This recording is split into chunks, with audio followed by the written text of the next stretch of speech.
உலகெங்கும் வாழும் மாதா தொலைக்காட்சி நேயர்களுக்கு வணக்கம். இன்றைய நிகழ்ச்சியில் நம்ம ஸ்கின் ப்ராப்ளம் பற்றி பார்க்கலாம். பொதுவாக ஸ்கின் ப்ராப்ளம் அப்படின்னா ஃபங்கல் இன்ஃபெக்ஷன், அலர்ஜி, அட்டிகேரியா, ரேஷஸ், எறும்பு கடிச்சார் போல வர்றது. இது குழந்தைகள் முதல் பெரியவங்க வரைக்கும் யாருக்கு வேணா வரலாம். அப்புறம் ஃபங்கல் இன்ஃபெக்ஷன் மோஸ்ட்லி இந்த ஹாஸ்டல்ல இருக்கிற பிள்ளைங்களுக்கு வீட்டில் இருக்கிறவங்க கூட வருது. இது தொற்றுதான். மற்றபடி பார்த்தோன்னா எக்ஸிமா, சோரியாசிஸ் ப்ராப்ளம், அப்புறம் சோரியாட்டிக் ஆர்த்ரைட்டிஸ் ப்ராப்ளம், இதெல்லாம் ஸ்கின் ப்ராப்ளத்தில் வரக்கூடிய ஒரு பிரச்சனையாக இருக்குது. இப்போ சம்மர் இருக்கிறதுனால நம்ம ஜஸ்ட் ஸ்கின் அலர்ஜி அப்படிங்கிறத பார்க்கலாம். ஏன்னா பாடி ஹீட்டுனாலேயும் இன்னைக்கு நிறைய பேருக்கு அலர்ஜி இருக்குது. இந்த அலர்ஜினால தலையில் கூட உங்களுக்கு சோரியாசிஸ் மாதிரி பொடுகு தொல்லையெல்லாம் அதிகமாக வரும். ஆரம்பத்தில் பொடுகு தொல்லையாக தான் இருக்கும், முடி உதிர்தல், ஹேர்ஃபால் இருக்கும். ஸ்கின் ப்ராப்ளமும் இந்த சம்மர்ல வெளிப்பாடு அதிகம் இருக்கும். ஏன்னா அந்த ஸ்வெட்டில் அந்த உப்பு வெளியேறும் போது அவங்களுக்கு பாடி ஃபுல் தலையில இருந்து உடல் முழுவதும் இச்சிங் வர்றதுக்கு வாய்ப்பு இருக்கு. அப்போ ஸ்கின்னும் பாதிக்குது, ஹேர்ஃபாலும் ஏற்படுது. அப்படிங்கிறது தான் இன்னைக்கு நம்ம பார்க்குறோம்.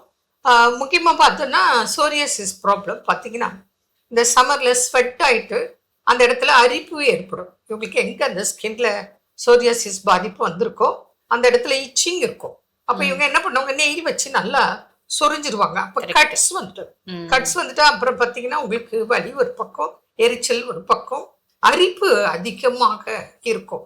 அப்ப அதுல இருந்து உங்களுக்கு கியூர் ஆகுறது லேட் ஆகும். அதே போல டென்ஷன் ஆனா இது சீக்கிரம் பரவும், அதிகமாகும், இதன் வெளிப்பாடு அதிகமாகும். அதனாலதான் மனுஷன் எப்பவுமே பொறுமையா டென்ஷன் இல்லாம இருக்க நம்ம சொல்றது முக்கியம்.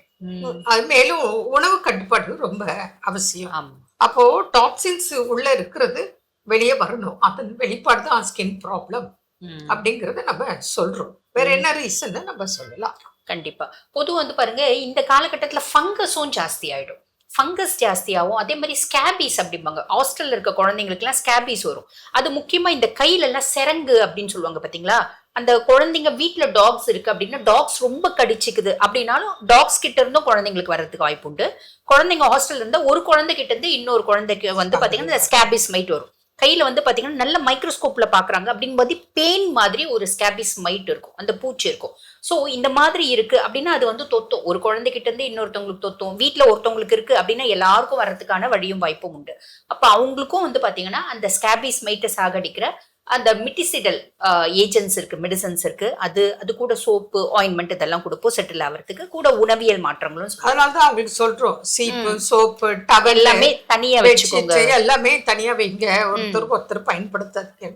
ஹாஸ்டல் இருக்கும் போது பசங்க தெரியாம ஒருத்தர் பயன்படுத்துறது சகஜமா இருக்கு. அது ஆரம்ப காலத்துல இருந்து இன்னைக்கு வரைக்கும் ஒரு தீராத பிரச்சனையாவே இருக்கு. ஏன்னா அவசரத்துக்கு போவாங்க, ஏதோ ஒரு டவல் எடுத்துப்பாங்க, அவசரத்துக்கு பிள்ளைங்க போகும், அவர் சட்டை இவர் எடுத்து சட்டையை போடுவாரு, இவர் சட்டையை அவர் போட்டு போவாரு. இதனாலலாம் அந்த இன்ஃபெக்ஷன் சீக்கிரம் பார்த்தவங்களுக்கு பரவக்கூடிய வாய்ப்புகள் இருக்கு. அதுக்கெல்லாம் மெடிசன்ஸ் இருக்கு, டயட் இருக்கு, ஃபாலோ பண்ணணும். 2 நேரம் நல்லா குளிச்சாலே ஓகே. நல்லா எண்ணெய் தேய்ச்சி குளிக்கலாம். காலையில சாயந்தரம் 2 நேரம் குளிக்கலாம்.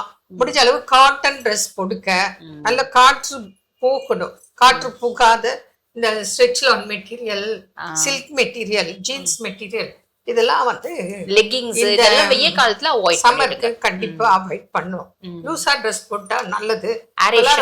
டைட்டா வேற போடுறாங்க ஸ்டைல்னு சொல்லிட்டு, ஆனா உடல் ஆரோக்கியத்துக்கு நல்லதே கிடையாது. அதனால உணவு மாத்திரம் இல்ல, உடையும் நீங்க கவனிச்சு கடைபிடிக்க வேண்டிய தேவை இருக்கு இப்போ மக்களுக்கு. அதனால குளிக்கிறது, சாப்பிட்றது எல்லாமே கவனம் செலுத்தணும். இந்த மாதிரி ப்ராப்ளத்துக்கெல்லாம் ஈஸியா கியூர் பண்ணலாம். யாருக்காவது தொந்தரவு தான் தொடர்பு கொண்டிங்கன்னா அதுக்கு internal external medicines, treatment, diet follow பண்ணும்போது ஈஸியா சால்வ் பண்ணிக்கலாம். சோரியாசிஸ் மாத்திரம் கொஞ்சம் டைம் ஆகும், எக்ஸிமாவும் அப்படித்தான் டைம் ஆகும்.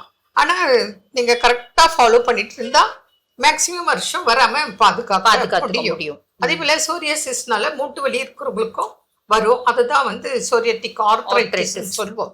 அப்ப அது கொஞ்சம் ஆர்த்ரைட்டிஸ்க்கும் ட்ரீட்மெண்ட் கொடுக்கணும், சோரியாசிஸ்க்கும் ட்ரீட்மெண்ட் கொடுத்தா சரியாக்கும்.